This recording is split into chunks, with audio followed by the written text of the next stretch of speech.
Olá a todos, nossa equipe ficou responsável pela replicação do DNA. Minha equipe é formada por mim, Vanessa, Larissa, Mirella, Amanda, Luísa, Lívia e Laura. Olá a todos, é um prazer ter vocês aqui hoje para desvendar um dos processos mais fascinantes e cruciais da biologia, a replicação do DNA. Mas afinal, o que é a replicação do DNA? É o processo pelo qual o DNA, a nossa molécula da vida, que carrega todas as informações genéticas, faz uma cópia idêntica de si mesmo. Pensem nisso como uma xerox molecular. E por que ela é tão fundamental para a vida? A resposta é grandiosa. A replicação do DNA é a base da hereditariedade. É ela que permite que as células se dividam, que os organismos cresçam, que tecidos danificados sejam reparados e, acima de tudo, que a vida se perpetue de geração em geração. Sem a replicação do DNA, uma célula-mãe não poderia dar origem a duas células filhas idênticas. A própria ideia de vida, como a conhecemos, seria inviável. Agora que entendemos a importância, vamos a uma breve visão geral de como esse processo acontece e como ele garante a hereditariedade e a manutenção da espécie. Na replicação do DNA, a dupla hélice se separa como um zíper e cada metade serve de molde para formar uma nova fita complementar. Enzimas específicas adicionaram os nucleotídeos corretos, seguindo as regras precisas de pareamento. Ao longo da nossa apresentação, vamos mergulhar mais fundo nos mecanismos moleculares por trás desse processo extraordinário. Preparem-se para desvendar os segredos da vida em nível molecular. Os componentes do DNA. Para entendermos a replicação do DNA, precisamos conhecer a sua estrutura. Imagine o DNA como um colar duplo de pérolas. A unidade básica é o nucleotídeo, formado por 3 partes. Um grupo fosfato, que funciona como a cola, um açúcar chamado de desoxirribose, que forma o esqueleto da molécula, e uma base nitrogenada, que dá identidade ao DNA. Temos 4 tipos de bases: adenina A, timina T, citosina C, guanina G, as letras do nosso código genético. Os nucleotídeos se unem por ligação fosfodiéster, criando a espinha dorsal da fita de DNA. Já as duas fitas se mantêm unidas por ligação de hidrogênio entre as bases, a adenina sempre com timina e a citosina sempre com a guanina. Essa complementaridade é essencial. Quando o DNA vai se replicar, as fitas se separam como zíper. Cada fita antiga serve de molde para uma nova, e a DNA polimera se monta a nova fita seguindo a regra das bases complementares. Esse parâmetro exato garante que o DNA seja copiado com extrema fidelidade, preservando a informação genética com precisão e elegância. Agora que revisamos as estruturas, é hora de entender onde e como esse processo crucial realmente começa. A replicação do DNA começa em pontos específicos, chamados de origem de replicação. Nas bactérias, geralmente há só uma origem, pois seu DNA é circular e menor. Já em organismos mais complexos, como os humanos, há milhares de origens ao longo dos cromossomos.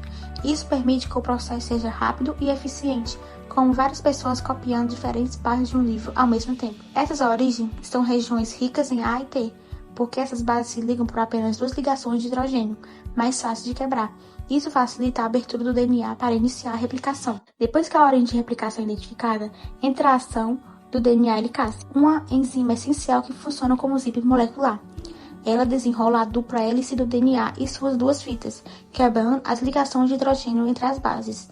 Esses processos formam a forquilha de replicação, uma forma de Y, onde a cópia do DNA acontece ativamente. A helicase usa energia do ATP e suas funções fundamentais. Sem elas, as outras enzimas não conseguem acessar o DNA para iniciar a replicação. Depois de entender onde ela começa com a DNA helicase, é hora de apresentar a verdadeira estrela do show, a DNA polimerase. A DNA polimerase é a enzima principal responsável pela síntese das novas fitas de DNA. Pensem nela como uma construtora ou uma escritora que lê o molde de DNA e adiciona os nucleotídeos corretos, um por um, para formar uma nova fita. Sua função é incrivelmente precisa. A leitura do molde, ela se move ao longo da fita de DNA. A adição de nucleotídeos, para cada base que ela lê no molde, ela seleciona o nucleotídeo complementar correto e o adiciona à nova fita em crescimento. Ela faz isso formando as ligações fosfodiéster entre os nucleotídeos, criando a espinha dorsal de açúcar fosfato da nova fita. A direção da síntese é crucial entender que a DNA polimerase só consegue adicionar nucleotídeos em uma única direção. Como a DNA polimerase só consegue construir no sentido 5:3 e as duas fitas do DNA são antiparalelas e a aplicação acontece de forma diferente em cada uma delas. A fita líder é sintetizada de forma contínua, seguindo a abertura da forquilha de replicação. A polimerase vai adicionando nucleotídeos sem parar, com apenas um primer necessário ao início. A fita lag é sintetizada de forma descontínua porque sua direção é oposta à da abertura da forquilha. A polimerase precisa formar pequenos trechos de DNA chamados fragmentos de Okazaki, cada um iniciado por um novo primer de RNA. Essa diferença garante que ambas as fitas sejam copiadas com precisão, mesmo com limitações na direção de síntese.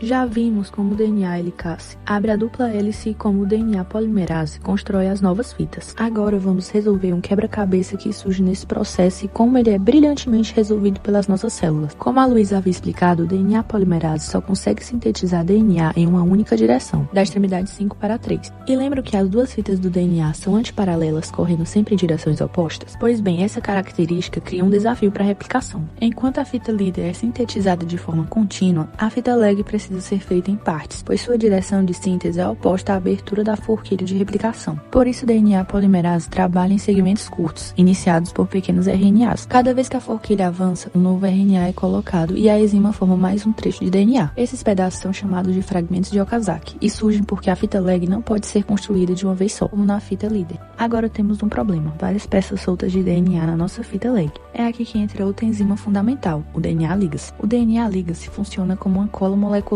unindo os fragmentos de Okazaki na fita lag. Antes disso, os pedaços de RNA que iniciaram cada fragmento são removidos e substituídos por DNA. Com as bases certas no lugar, o DNA ligase sela as colunas, formando ligações fosfodéster entre os fragmentos, tornando a fita contínua e complexa. Assim, mesmo com os desafios da síntese descontínua, o processo termina com duas fitas de DNA perfeitas prontas para seguir suas funções. Chegamos a um ponto crucial em nossa discussão sobre a replicação do DNA, a fidelidade desse processo. Afinal, copiar bilhões de nucleotídeos sem erro é um desafio enorme. Vocês podem imaginar a DNA polimerase como uma máquina de escrever extremamente rápida, mas com um corretor ortográfico embutido. Ela garante alta precisão na replicação do DNA, graças ao seu mecanismo de prova de leitura. Ao adicionar um nucleotídeo, a enzima verifica se ele foi pareado corretamente com a base da fita molde. Se detectar um erro, ela remove o nucleotídeo errado e tenta novamente com o correto. Esse mecanismo reduz drasticamente os erros, sendo a primeira linha de defesa contra a mutação na replicação do DNA. Mesmo com a prova de leitura do DNA polimerase, alguns erros ainda passam ou surgir por danos externos, como radiação UV ou produtos químicos. Para lidar com isso, a célula conta com o mecanismo de reparo do DNA, uma espécie de equipe de manutenção que patrulha e corrige falhas. Diversas enzimas especializadas atuam para restaurar a sequência original do DNA e manter sua integridade. Os mecanismos de reparo do DNA são fundamentais porque previnem mutações. Erros não corrigidos podem alterar genes e afetar a produção de proteínas. Embora muitas mutações sejam inofensivas, algumas podem ser prejudiciais. Mantém a saúde celular do organismo. O acúmulo de mutações pode levar a doenças graves, como câncer, especialmente quando atingem genes que controlam o ciclo celular. Além disso, esses mecanismos preservam a integridade do genoma, garantindo que o DNA continue funcional e confiável ao longo do tempo. Para concluir nossa apresentação sobre a replicação do DNA, vamos olhar agora para além do processo molecular e explorar sua imensa relevância biológica e como o conhecimento detalhado dessa maquinaria molecular tem aplicações transformadoras em diversas áreas, desde a biotecnologia até a medicina e a ciência forense. A replicação do DNA é fundamental para a vida. Ela permite o crescimento, a renovação celular e a transmissão hereditária das informações genéticas e contribuindo para a evolução das espécies ao longo do tempo. Além de sua importância biológica, o entendimento profundo da replicação do DNA não ficou restrito aos laboratórios de pesquisa. Ele impulsionou avanços revolucionários em várias áreas. Na biotecnologia, o conhecimento da replicação do DNA possibilitou a engenharia genética, permitindo a clonagem de genes e a produção de proteínas recombinantes, como a insulina. Na técnica PCR, que replica o DNA em laboratório, permite amplificar fragmentos específicos, sendo essencial em pesquisa e diagnóstico. Na medicina, entender a replicação do DNA ajuda no combate ao câncer, doenças genéticas e no desenvolvimento de antivirais e antibióticos, atuando na correção de mutações ou na interrupção da multiplicação de patógenos. Na ciência forense, a PCR é usada para criar perfis de DNA a partir de pequenas amostras, permitindo identificar criminosos, vítimas ou parentes com alta precisão, sendo fundamental na investigação criminal. Em resumo, o estudo da replicação do DNA ultrapassa a biologia, permitindo avanço na manipulação genética, diagnóstico e justiça, mostrando a inteligência da natureza e o potencial humano para a inovação. Espero que tenham compreendido bem a nossa aula. Muito obrigada pela atenção de vocês.